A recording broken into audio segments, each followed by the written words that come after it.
আসসালামু আলাইকুম রহমতুল্লাহি ওবরকাতুহু।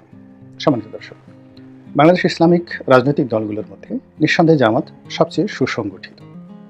বাংলাদেশের যে কোনো ছাত্র সংগঠনের নেতাকর্মীদের যে মান, মানে লেখাপড়ার মান, তারপর তাদের শৃঙ্খলাবোধ, তাদের ভদ্রতা এবং দলের প্রতি আনুগত্য এবং একই সঙ্গে সততা, অন্তত গত ২০ বছর শুধু জামাত এবং শিবিরকে আমাদের এই দেশের মাটিতে আপনি স্বাধীনতা যুদ্ধে তাদের কর্মকাণ্ডের জন্য সমালোচনা করতে পারেন।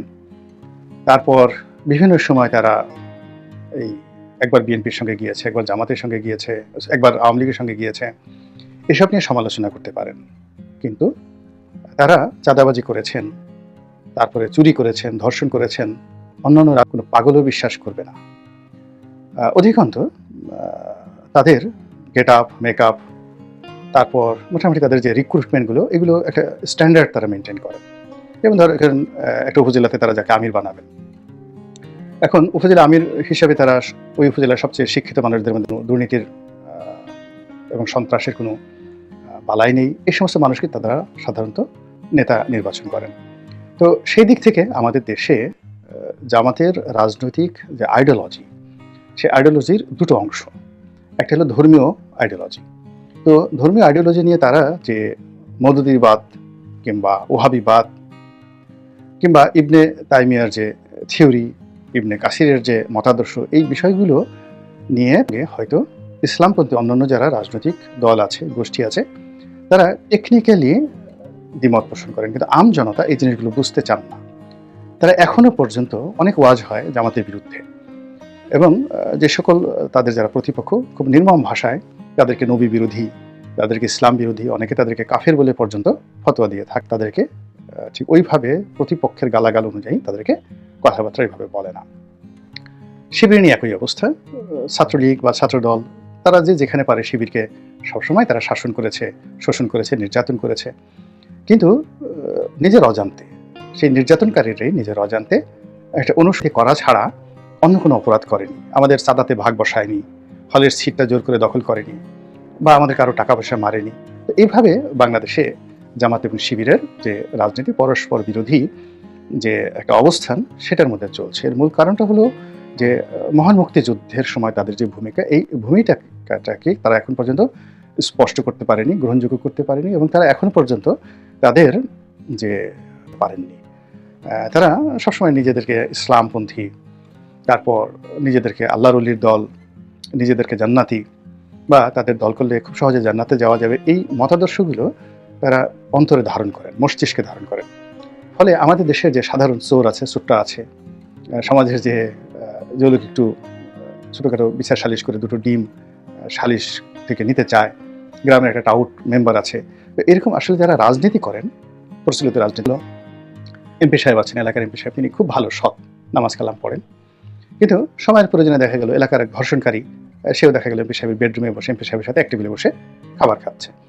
তো এই যে সার্বজনীনতা, এই সার্বজনীনতাটা জামাত এখনো অভ্যস্ত হতে পারেনি। সার্বজনীনতায় সে দেখা গেল যে সব জায়গাতে গিয়ে সেই পাইকারি ওয়াজ, নাহমাদুহু ওয়া নাস্তাইনুহু।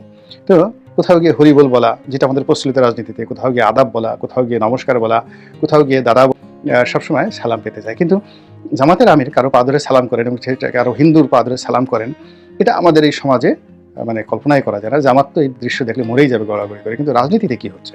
রাজনীতিতে যারাই এখানে জিয়াউর রহমান সাহেব বলেন, বঙ্গবন্ধু বলেন, এরশাদ সাহেব বলেন, তারা দেখা গেল একজন পীরকে বা মাশায়েখকে যেভাবে সম্মান করেছেন, একইভাবে একজন হিন্দু মুনি ঋষিকে তারা সমভাবে সম্মান করেছেন।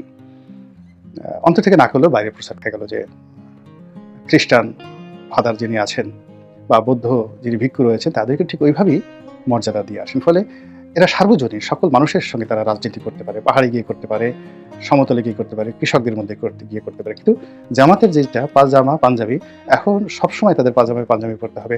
এই জিনিসগুলোর কারণে কি হলো, তারা নিজেদের রাজনীতিটা সার্বজনীন হচ্ছে না। তো এই কারণে তারা অন্য দলগুলোর মতো জনপ্রিয় হয়ে রাজনীতিতে প্রতিপক্ষ হবে, শক্তিশালী অবস্থান তৈরি করবে, এটা কোনো বিশ্লেষণে এটা মিলবে না। এগুলো এক। ২ নম্বর হলো যে তারা নিজেদেরকে যতই মনে করুক না কেন, ভারত তাদেরকে সন্দেহ করে, সবসময় তাদেরকে সন্দেহ করে।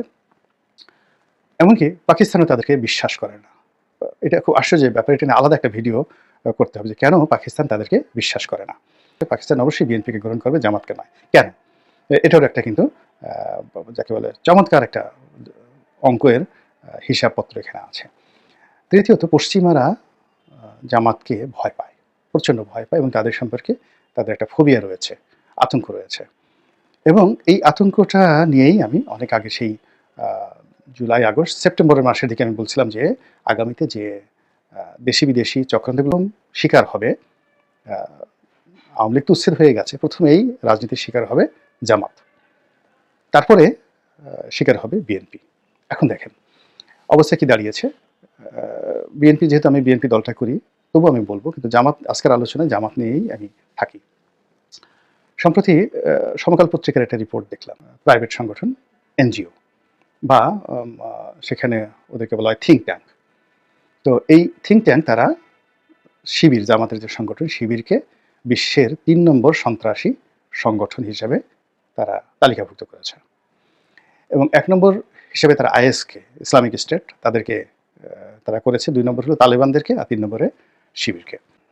শিবিরে যারা লোকজন তারা যদি আত্মতৃপ্তি লাভ করতে চান বলতে পারেন যে ওটা একটা এনজিও, বাংলাদেশের একটা এনজিওর মতো একটা এনজিও। তারা কি লিখলো না লিখলো তাতে বাংলাদেশে আমাদের কি আসে যায়, আমেরিকাতে আমাদের কি আসে যায়।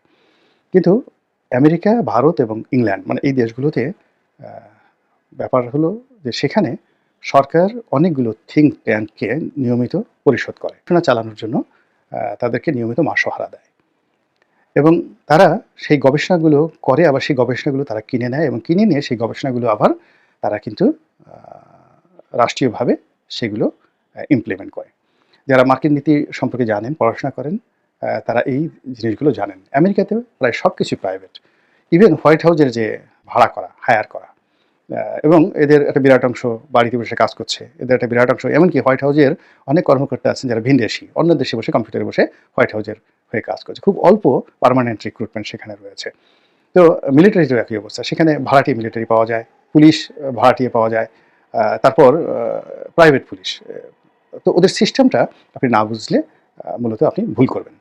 জামাত তাদেরকে প্রথমত তারা সরকার সরাসরি কোনো একটা বিষয়ে এফবিআই বা ধরেন সিআইএ বা মার্কিন যে সেনাবাহিনী, তাদের যে গোয়েন্দা ইউনিট আছে, তাদের মাধ্যমে তারা সরাসরি কক্ষণই কোনো কাজ করে না। তারা প্রথমত এই যে বিভিন্ন তাদের যে রাষ্ট্রীয় মদতপুষ্ট যে এনজিওগুলো রয়েছে, যে প্রাইভেট প্রতিষ্ঠানগুলো রয়েছে, যে এক্সপার্ট সার্ভে কোম্পানিগুলো রয়েছে, তারপরে বিভিন্ন লবিং ফার্মগুলো রয়েছে, তাদের কাছে এই তথ্য ডাটা গ্রহণ করার জন্য আবার তারা বিভিন্ন সামাজিক মাধ্যম, সোশ্যাল মাধ্যমকে তারা ভীষণ রকম মানে প্রিভিলেজ দেয়। এই যে আমরা ইউটিউব করি, ফেসবুক করি, আপনারা যতই এটা নিয়ে হাসাহাসি করেন না কেন, মার্কিন প্রশাসনের কাছে একজন ইউটিউবারের কিন্তু যথেষ্ট গুরুত্ব রয়েছে। আপনারা দেখেছেন যে সেখানে কনক সরোয়ার, আমরা বাংলাদেশে থেকে যে সাংবাদিক, সেই কনক সরোয়ারের সঙ্গে মার্কিন পররাষ্ট্রমন্ত্রী মিস্টার ব্লিংকেন সরাসরি তার সঙ্গে বৈঠক করে তার পরিবারের খোঁজখবর নিয়েছেন এবং কনক সরোয়ারের বোনকে যে গ্রেপ্তার করা হয়েছে তার মার্কিন সরকারের পক্ষ থেকে সরাসরি চাপ প্রয়োগ করা হয়েছে। এটা হলো একজন ইউটিউবারের গুরুত্ব পশ্চিমা দুনিয়াতে। তো কাজেই এই যে আমরা যা কিছু বলি এখানে এই সব কিছুই কিন্তু সেগুলো কাউন্ট হচ্ছে। তো সেই দিক থেকে কি হলো, পশ্চিমারা আমরা যেমন এখন আপনাকে যদি জিজ্ঞাসা করা হয় আপনি বলেন তো সেমিটিক জাতিগোষ্ঠীটা কীভাবে তৈরি হলো? বা anti Semitic ism and culture, art and culture বলতে আপনি কী বুঝেন? What is the choreography of যাকে বলা হয় মুর ডাইনেস্টি? টেকনিক্যাল। আপনি বলবেন যে এটা কী ধরনের কথা? কিন্তু এই জিনিসগুলো যারা সংশ্লিষ্ট বিষয় যারা রয়েছে, আপনি আরবিকে জিজ্ঞাসা করেন ১ মিনিটের মধ্যে তারা এই বিষয়গুলো বলে দিতে পারে। এমনকি যারা লেখাপড়া কম জানে তারাও কিন্তু এই বিষয়গুলো বলতে পারে। তো আমেরিকান সোসাইটির অনেক বিষয় আমরা যেমন জানি না। আপনি আমাদের দেশে যেমন রেড ইন্ডিয়ান সম্পর্কে আমরা কিছুই জানি না। ইউকে যদি যান, ইউরোপে যদি যান, ইউরোপিয়ান কৃষি অ্যান্ড ফার্মার এই দুটো শব্দ সেখানে কতটা সম্মানিত। গ্রাম থেকে একজন কৃষক যদি কোনো ব্যাংকে যায়, ব্যাংকে দৌড়াদৌড়ি শুরু হয়ে যায় তাকে সম্মান জানানোর জন্য। কিন্তু আমাদের দেশে তো আমরা তাকে ফার্মার মনে করি। তো এরকম বাংলাদেশে যে ইসলাম বা সারা দুনিয়াতে যে ইসলাম, এই ইসলামের যে মাধুর্য সুন্দর মানুষ এখনো বুঝাতে পারেনি, এমনকি তুরস্কও বুঝাতে পারেনি। তো তুরস্ক বুঝাতে না পারার কারণে দেখুন তুরস্কর সাথে ন্যাটোর সম্পর্ক, তুরস্কের সঙ্গে আমেরিকার সম্পর্ক, তার যে বসফরাস প্রণালী এত কিছু থাকা সত্ত্বেও কিন্তু এখনও তুরস্ককে তারা ভয় পায়, আমেরিকা ভয় পায়। তো সেই কারণে কি হচ্ছে যে ইসলাম ফোবিয়াটা কেন তাদের, এটার এই তাদেরকে ইসলাম ইসলামিস্ট, জঙ্গি তারা মনে করে, এবং এটা বিশেষ করে সেই আব্বাসীয় জামানা থেকেই পশ্চিমাদের এই ভয়টা, সম্রাট যখন শার্লেমেন ছিলেন, ফ্রান্সের সম্রাট শার্লেমেন, তখন থেকে ইউরোপে এই ভয়টা প্রচণ্ডভাবে কাজ করছে। আর ইরানের যে ভয়, ইউরোপের মধ্যে ইরানের ভয়, পার্সিয়ান ডাইনেস্টি সম্পর্কে ভয় প্রায় ৫,০০০ বছরের পুরনো ভয়। এই ভয় রক্তে মাংসের মধ্যে মিশে গেছে। তো আমেরিকানদের মধ্যেও ইসলাম হবে এটা রক্তে মাংসে মিশে গেছে। এগুলো একটা। তো এই কারণে জামাতকে তারা যতই লবি লাগাক, যতই তারা দোয়া দরুদ পড়ুক, তসবিহ তাহলিল করুক, তাদেরকে কিন্তু তারা ভয় পায়। দ্বিতীয়ত, সাম্প্রতিক সময়ে বাংলাদেশে যা কিছু ঘটছে, সেই সব ইসলামিক দলগুলো ঐক্যবদ্ধ হয়ে বা আলাদা আলাদা হয়ে যে যার মতো করে দেশে একটা ইসলামিক রাষ্ট্র, একটা খিলাফত রাষ্ট্র তৈরি করার যে তৎপরতা দেখাচ্ছে, এই বিষয়গুলো পশ্চিমা দুনিয়াকে ভীষণ রকম একটা ব্যাড মেসেজ দিয়েছে। এবং এখানে যা কিছু হচ্ছে, এর কোনোটির সঙ্গে হয়তো জামাত জড়িত নয়, কিন্তু বা অল্প কিছুর সঙ্গে জামাত জড়িত, কিন্তু পুরো দায় দায়িত্ব যেহেতু জামাত সবচেয়ে বড় সংগঠিত পর্যায়ে আছে, তো পশ্চিমাদের সেই এত আধুনিক প্রযুক্তি থাকা সত্ত্বেও, সিআইএ, এফবিআই থাকা সত্ত্বেও তারা মনে করছে যে জামাতই এই কাজগুলো তারা করছে এবং প্রমোট করছে। ফলে জামাতকে নিয়ে এই যে তারা যে নেতিবাচক অবস্থানে তারা চলে গেল, এবং যে শিবিরকে